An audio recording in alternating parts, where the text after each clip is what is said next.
Welcome to the Sherman Report. Here's Peter Sherman.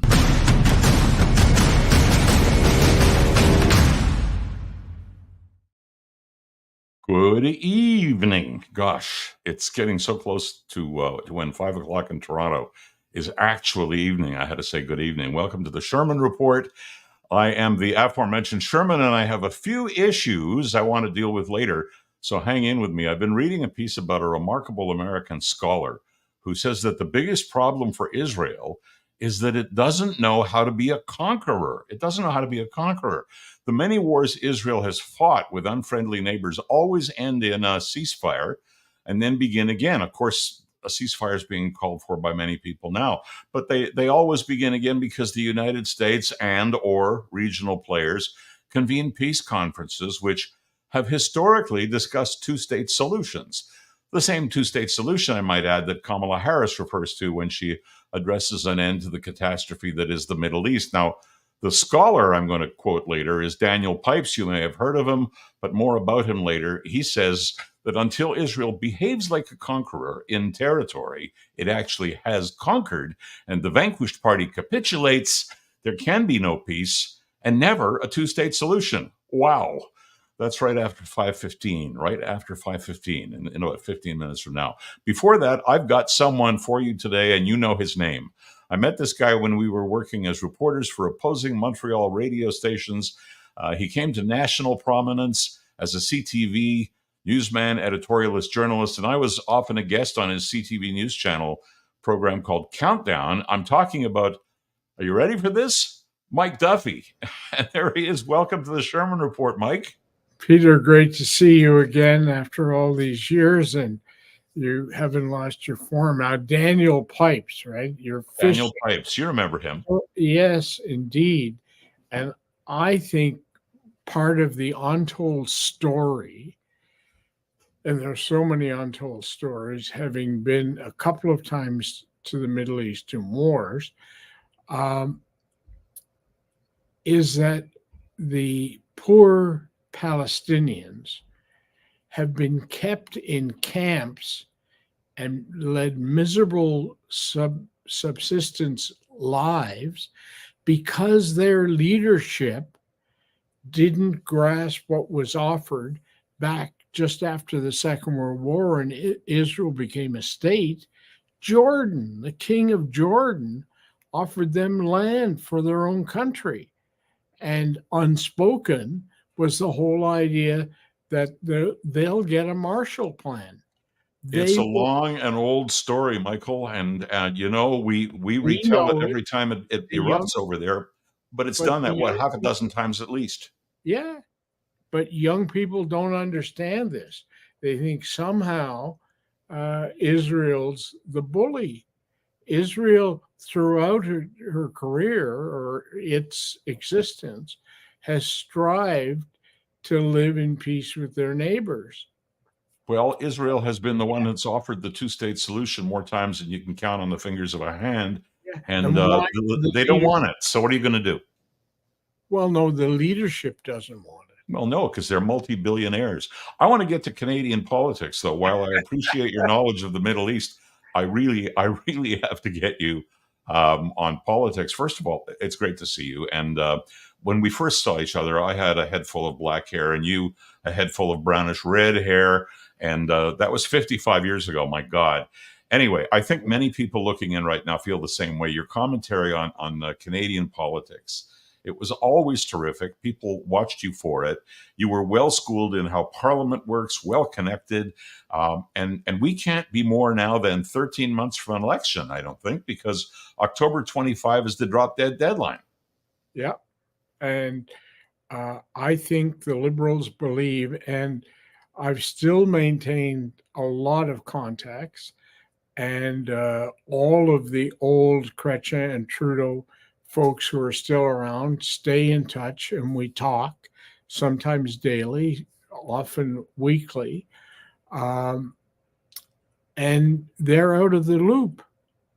They don't know what Justin's up to, but they know. How can that be? He holds a caucus in the Maritimes. Now he's going to hold a caucus in Nanaimo. He's caucusing, and the people around him don't know what's going on. No, no, no, no. That's It's unbelievable. all a diversion to prevent them getting together, get the rebels getting together to stand up in a group in the caucus. The last time it happened was the Atlantic MPs said, this is going to kill us and you're going to lose all your Atlantic support if you don't do something about the carbon tax on home heating fuel. And he capitulated and did it. But now we've got a revolt in Montreal with the staffers on Parliament Hill who are of Arab and other backgrounds. And they've written a letter to the prime minister. Those are the guys that were seconded to the Amard Verdun election, which That's was right. liberal. It was Lametti. Yeah. And before that, it was, oh God, Paul Somebody. Martin. Paul Martin. It might have been Paul Martin. Yeah. Yeah. And then it was Lametti. And then, anyway. So there is a huge part of the Liberal Party that wants Justin done, out, finished. But the people in the room are terrified if they stand up and say that they'll be not allowed to run in the next election. So it's we want you out and finished, but we can't say so, or we're out and finished, which is the Mexican standoff. Yeah, yeah, absolutely. So what's your take then on the leaders get in both parties, and the Hill Times has a piece on this today or yesterday. They get to sign off on everyone who becomes a candidate. So I've had at least 3 people contact me about candidacies for conservatives. And they went out, and so one was a medical doctor in St. John, New Brunswick. And they went out and sold 400 or 500 memberships. They were well respected in their communities, and they get a phone call. You will not be approved. No particular reason. You're not, we have chosen someone else. And that creates a caucus in which they bow down to the leader because they're afraid of the leader. The leader gave them approval to run. And the Hill Times is quoting people in both the Liberals and the Conservatives as complaining about this concentration of power at the center. And it begins with picking candidates who are loyal to you. And that also creates the other problem we have, Peter, which is, am I Prince Edward Island Senator in Ottawa, now retired, or am I Ottawa Senator in PEI? Who are you there for? Are you there for your voters, or are you there for your leader? And so we're in a situation now where these liberals see that something radical has to be done, but they know that if they stand up, do you think those 30 staffers are going to have jobs next week? Can you imagine what Pierre would have done to them, Pierre Trudeau? Well, I know what you would have done to them. I think I know what Pierre would have done to them. They would have been summarily fired and replaced. And that's that. The problem, Michael, and I think you know this better than I. His argument will be no one is bigger than the party. Out. Well, that's right. That's what he would have said. But then you have to replace 52 people who are all ministerial employees and therefore have something in here that can't be replaced by hiring somebody else. But I think there are enough people on the Hill that you could say, you know what, you 52 are gone, we're getting 52 others. And then, of course, the whole thing would blow up because you fired 52 Islamic people. That would become the problem. So, I mean, the whole thing is devil in deep blue sea. But tell me something. I think what everybody out there wants to know is, notwithstanding all of these internal squabbles that delay we the voters, when is the election going to take place in your estimation? And what's the result in your estimation? It's going to take place after Jagmeet Singh is guaranteed his pension. He has to be there 7 years. So why do you think they picked that date? So it was negotiated. So Juggy and the other new NDPers are being assured that they're not going to be, if they lose, it won't be before they're entitled to a parliamentary pension. And that comes up on what date? Next January. So January 25. So about 4 months from now. Yeah. Okay, so if it's 4 months from now and elections are Why in Polyev won't, that's why he won't give in to Polyev now. I got it. And then what happens in Canada is we never have elections in the winter if we can avoid it, because too hard to get out, too hard to canvass, too hard to go vote. So probably what you're saying, if I'm reading right between the lines, is come April, May, we're going to the polls. I think, well, it depends on what the polling numbers are. I think he figures he's got runway to the fall, and maybe next summer he'll be doing the barbecues again. I mean, this is an environmentalist who burns up more jet fuel. It's absolutely astounding. I mean, when the jets first arrived, you had to sign a ministerial letter saying you have no other way of getting where you're trying to go. But when it comes to the prime minister, he's in a different place every day. And he's using, generally speaking, a pretty darn big, hot burning jet while he charges us for carbon tax. It's incredible. Well, that again shows the kind of small circle who made that decision, who are living in their own snow globe. They're not out in the real world, because in the real world, this is all everybody talks about. And Dan McTagg, remember Dan? Gas Very Buddy? well. He's on the media constantly talking about the price of gasoline all over Canada. I know. And this is a former Liberal who sees that this is something that is concern of so many people. Well, he detests them and how they've managed themselves ever since the day he left and created, I guess it's called Gas Buddy. But let me ask you this. The polls for the past year have been putting Pierre Poilievre not only in a winning situation, but in a situation where if the polls hold up as they've been for the last year, in a situation where he could decimate the Liberals, he could do a Mulroney majority. Yeah, no question about it. That's what the cards suggest today. And I think the Liberals believe, and this is why the whole sleight of hand with the meeting in Halifax and now this other one coming up in British Columbia, is basically to stall for time and to go into Parliament and paint Pierre Poilievre as some kind of latter-day Donald Trump. And they're so unalike, I can't believe it. Yeah, well, that's it. Poilievre is an ideologue. I've known the kid, and he was a kid when I first met him. Yeah, me too. It's true. He was, what was Diefenbaker's line? No shirt too young to stuff. I mean, he was into the books constantly. He was studying economics. He's a true blue libertarian. And somebody said that Doug Ford might go for an election sooner because he'd be afraid that once Poilievre is in, they'll turn off the money tap. Well, there's also the old Ontario Liberal when the feds are conservative and vice versa.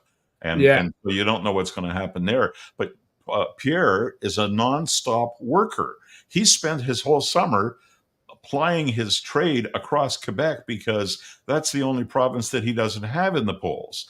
And the numbers say he's in third behind, of course, the Bloc and the Liberals. He speaks a pretty decent French, and I'm just wondering if that is going to help him. I would think it would. Yes, I don't think. And we both know, having you being a native Quebecer and me having worked there for a while, once the bandwagon starts, Quebecers aren't stupid. Nope. They'll jump on board en masse. They may keep the others around, but no. We saw that with Mulroney, and that was one of the big lessons to me. Was the night of the debate Mulrooney had the first debate was in French, and Mulrooney up against Turner. And Mulrooney talked about the highway on the North Shore, and he talked about potholes on the Dakari Expressway. Because And he all knew, and he also spoke fluent French as a mother tongue. Yeah. And he talked about local issues like un vrai Québécois. Un vrai Québécois.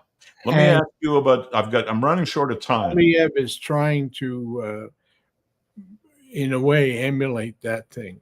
Well, that's a good thing. If he's going to emulate somebody, emulate that guy. Yeah. Two more things that come together. One last question on them. There are two by-elections that are essentially just under 2 weeks away. September the 16th, they're coming up. One is in Winnipeg. Elmwood, Transcona is the name of the riding. And the other one is the one we were speaking about, LaSalle, Amard, whatever the hell the third one is.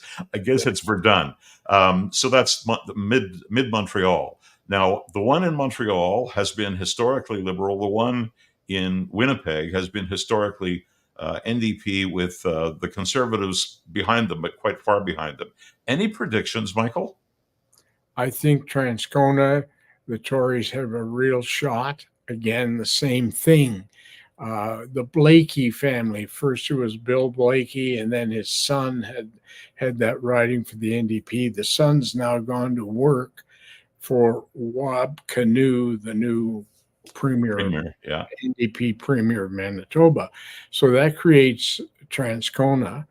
And I think with the national swing on, even an NDP riding, that's Western Canada, and the NDP in the West are seen as a protest party. They were the reformers before the reformers, which of course were on the other end of the political spectrum. But basically, a lot of people in the West voted for the NDP to send a message to Ottawa. They were angry and upset about crops and whatever. So I think there's conservative. I think there's a good chance there for Poilievre. And if Quebec takes the message, I think there may be something more going on in Saint Villemard, Laval, and Verdun. I know we can't do it, any of us. Yeah. Look, if that happens, it's gonna make Toronto St. Paul's 2 months ago look like a cakewalk. Yeah. This is going to be a big problem if it goes that way for Trudeau.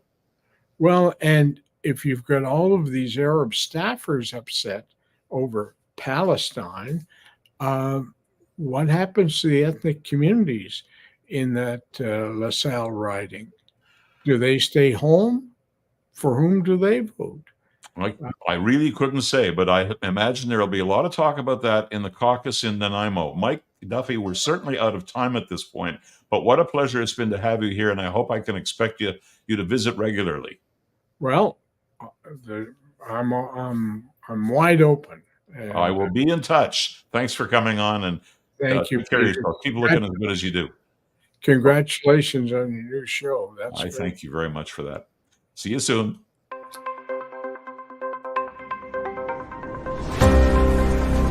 You're with the Sherman Report. Daily news commentary available at Apple Podcasts, Spotify, with video posted on YouTube and Facebook. Here's Peter Sherman.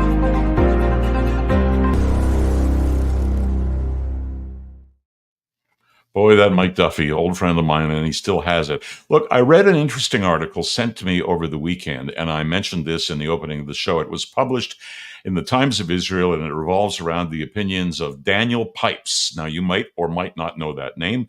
Pipes has long been a noted American scholar. He writes about Islam. That is his specialty.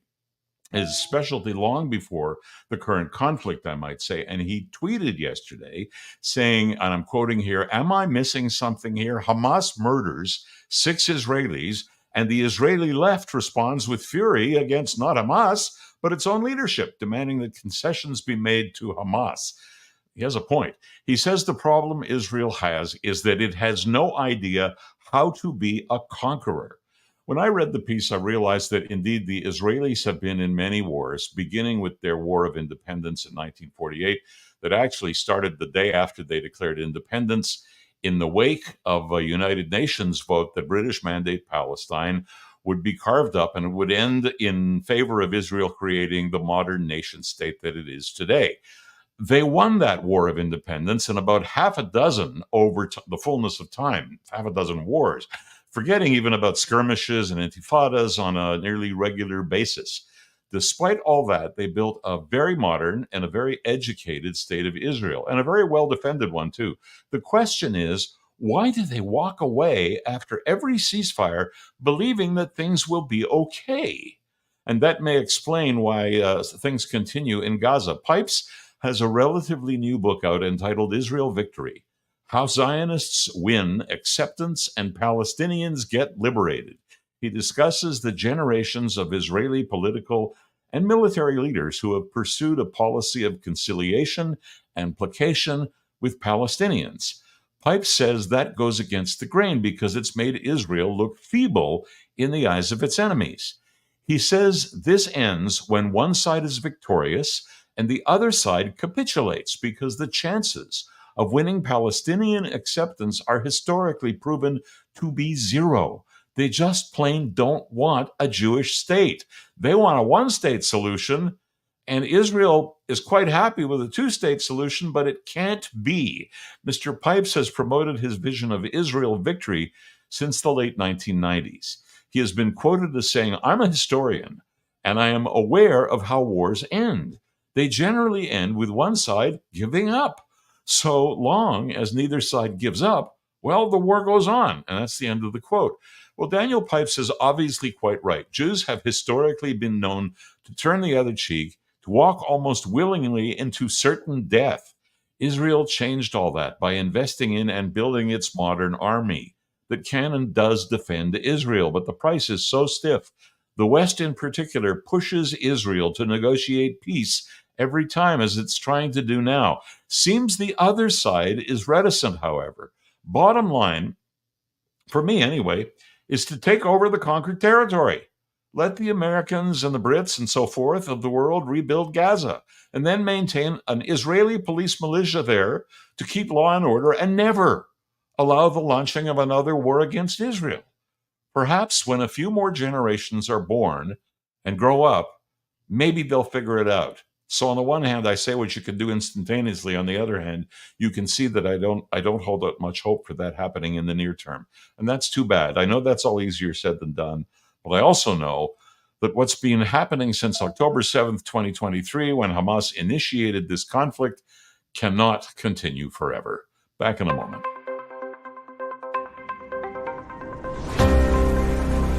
You're with the Sherman Report, daily news commentary, live at 5 p.m. Video version live at X, YouTube, and Facebook. Here's Peter Sherman.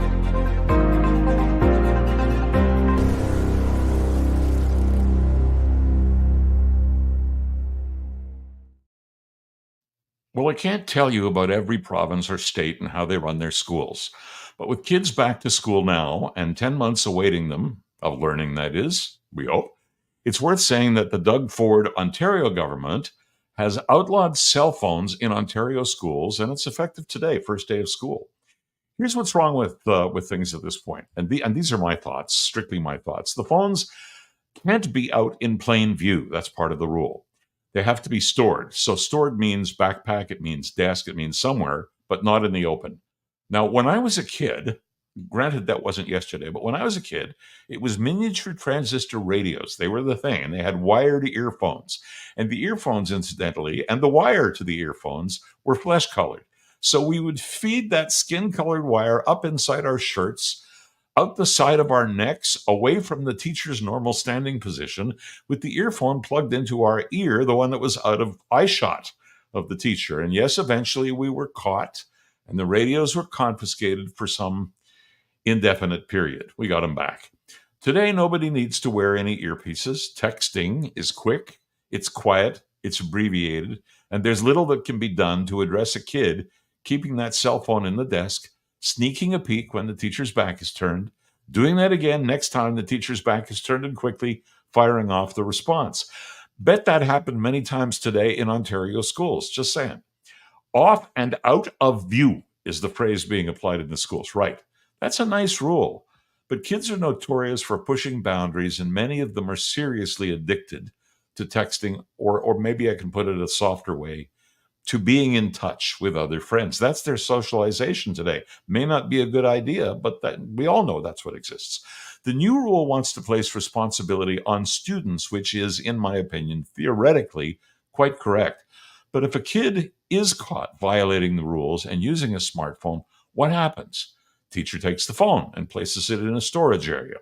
If the kid refuses, it's off to the principal's office, and the principal has been endowed with the right to suspend students for this. Even the education minister admits enforcement is the big challenge. Well, here's my little contribution. There's a story about how Cabinet handled this issue under Prime Minister Stephen Harper, no less.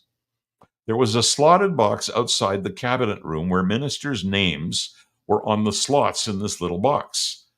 You're saying, did he treat Cabinet ministers like kids? Arguably. Anyway, these are high-ranking public officials. They're not kids.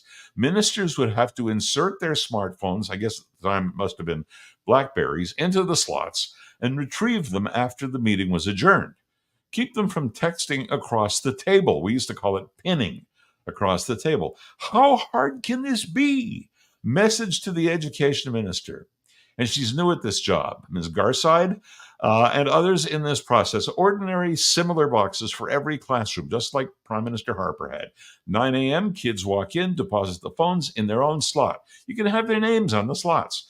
3 p.m., come by, collect your phone. And that, I suggest, will evoke howls, but it would work. I suspect there are certain kids who will need anxiety training and treatment, but they're going to get over this. It just makes sense. Okay, one more moment. We'll continue.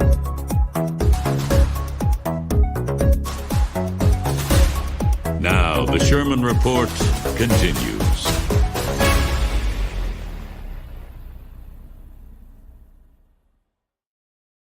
Later this week, the Bank of Canada will make a new interest rate announcement, and most economists expect it will be another 25 basis points, or in layman's terms, they'll drop the overnight rate by 1/4%, a 1/4% cut with similar reductions to follow over months to come. This week's cut would reduce the Bank of Canada rate to 4.25% in the wake of a consumer price index dropping to 2.5% in July, which is considered reasonable. This is the slowest pace on a monthly basis in 3 years for the consumer price index. The reason the Bank of Canada will give for not dropping the rate by, say, 0.5% is that despite the slowdown of inflation, all of the inflated money and the prices of goods and services still remain there, underlying everything, even if the rate of change has improved.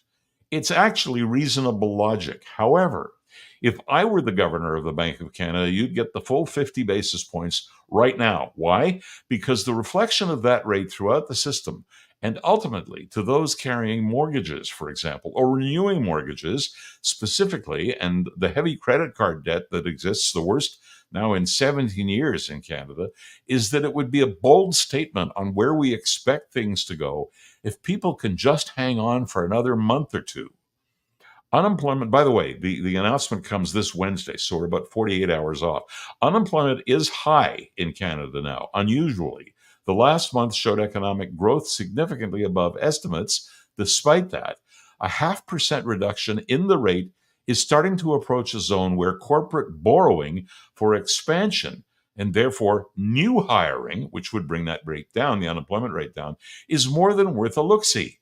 Some economists share my view, and that's good because my economics stopped at Economics 101. My life experience is what informs my opinion. Generally, however, an array of economists and forecasters see a Bank of Canada rate in the 2.25 to 3.25% range by the end of 2025, so about 16 months from now. That's not too bad, but it might be too long for some people. The good news is that mortgage renewals, which will peak in 2025 for those who have 5-year fixed mortgages negotiated in 2020, could probably have them renewed without much risk if they were to take a 1 or 2 year floating rate before locking in at a more reasonable or affordable number when we get down to that 2.5% to 3.5% range. So that's it on the rate, the Bank of Canada rate, until Wednesday when we actually hear a number, and we'll talk about it when the time comes. But before we sign off, a little story for you. I rarely wade into Facebook debates on back and forth dialogues on any social media. In fact, I don't like to do it. No percentage in it. But over the weekend, I just tapped out a 2-line response to a friend, not even a Facebook friend, but someone I actually know. My friend posited that politics in Canada were no better than those of our southern neighbor, which he described as a mess. He is basically a liberal, but wants Trudeau out and doesn't like Singh either. But he fears Poilievre and will take us to the very far right under Poilievre and asks where the good future leaders are for both Canada and the U.S. And I responded that, I'm quoting myself, lots of them are sitting in the wings. Meanwhile, you attribute to Poilievre everything the left-wing media like CBC wants you to believe. Pierre's actually a good guy who simply thinks that if you don't piss money away on carbon taxes and dental and pharma and kids' meals in schools, regular people would be retaining enough of their own income, of what they earn, to buy those things for themselves. End of quote. That was enough to get one guy suggesting I support Poilievre because I hate the same things that he does, which validates my own psychological issues. First, I have no idea if this guy has any psych creds, but it doesn't matter, as he doesn't know anything about me. Second, if he did, why even diminish himself by doing online instant psychoanalysis of me, or much less a political leader or someone who says he agrees with that leader? I pride myself in hating absolutely no one. Another respondent told me that, quote, money spent on dental and pharma is not money pissed away. These two policies have made a difference in the lives of low-income seniors who would have difficulty purchasing these services on the so-called free market, unquote. How and what does he know about that? And why is it our country's responsibility to take care of absolutely everybody? I have no pension myself, and I'm not wailing about it. I have no special income. I'm not wailing about that either. I use my savings to live and ask for nothing. My life and my teeth are fine because I bothered to take care of them. Why am I supposed to take care of everybody else's? So to the guy, join the NDP. See how that works out for you. This whole country works on printing money that we don't have, but making you pay for it in a hidden tax called inflation. The party that would really give away the store would take us right over the cliff instead of hanging there by our fingernails, as the Liberals have made us do, or letting us vote in the Conservatives who would give us a hand and haul us up above the cliff. Anyway, that's all I have to say for today. It's been plenty. Come find us every evening when we're live at 5 p.m. on LinkedIn, X, Facebook, or YouTube, where the shows live on forever. If you like everything neat and tied in a bow, check out my website, petersherman.com. And Sherman is spelled with a U, not an E. Any comments or voicemails there are welcome as well. For now, good night.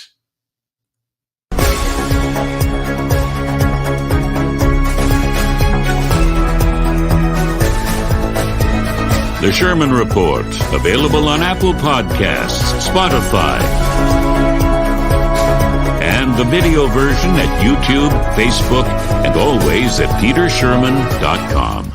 Thanks for listening to The Sherman Report. If you'd like to connect with Peter directly, just go to petersherman.com.